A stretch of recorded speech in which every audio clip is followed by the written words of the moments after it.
Today we act. Today we send a message to them and everybody else. We are taking back our futures.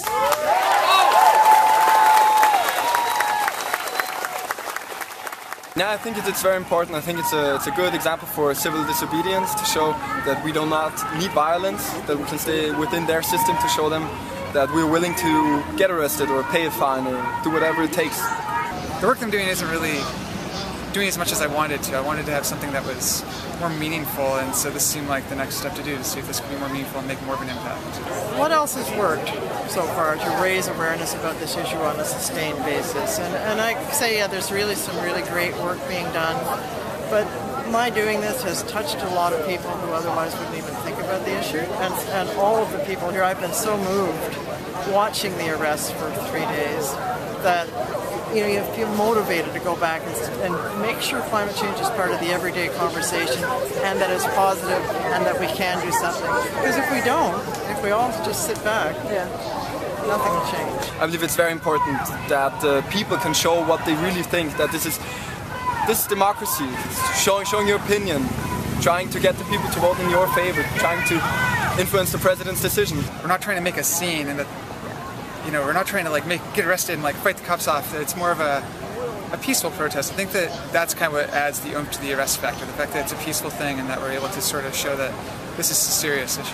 With oil in particular, it's something that's finite. It's gonna run out. The fact that we're even in the tar sands shows us that we're doing all these unconventional methods because the easy stuff to get to is gone.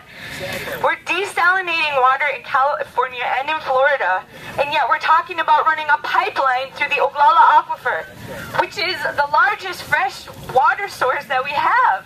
It's insane and criminal that they're even thinking about doing something like this through the heartlands of the United States. Because no oil is ethical.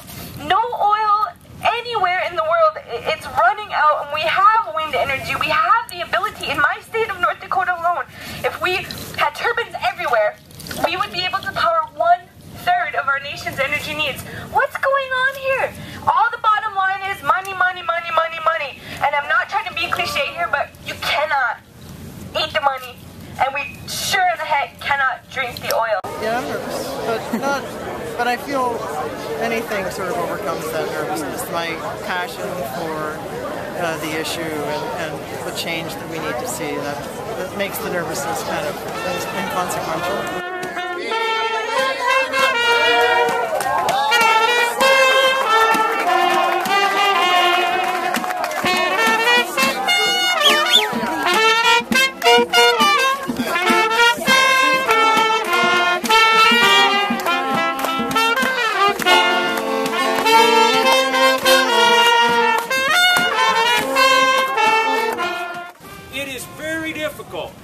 For those of us who have grown up being law-abiding people to go do something we're not supposed to do and have our hands put behind our back and get put in a paddy wagon. What you are doing is extraordinary today.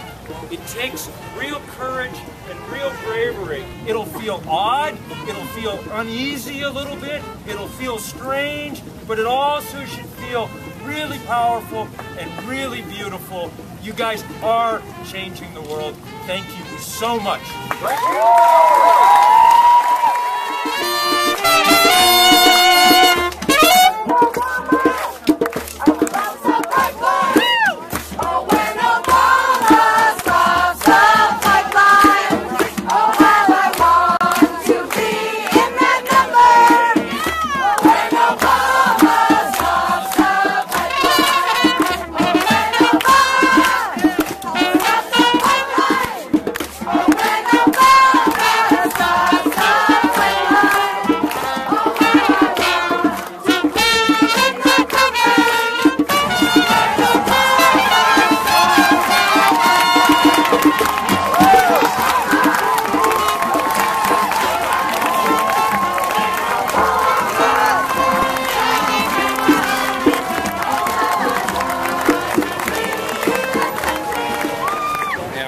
a student of the civil rights movement of the 60s and participated in that.